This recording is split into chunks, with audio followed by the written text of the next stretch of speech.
Hello everyone and welcome to a quick IrfanView tutorial. In today's video I want to show you how to flip images in IrfanView.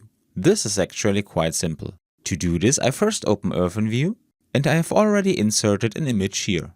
To flip this image I go to the item Image and here I find the options Vertical Flip and Horizontal Flip. For this tutorial I will flip the image vertically. When I click on the option, the image is already flipped.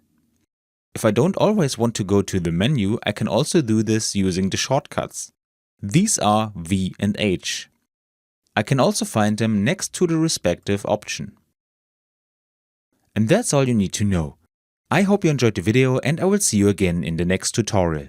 Until then, your tutorial guy. Bye!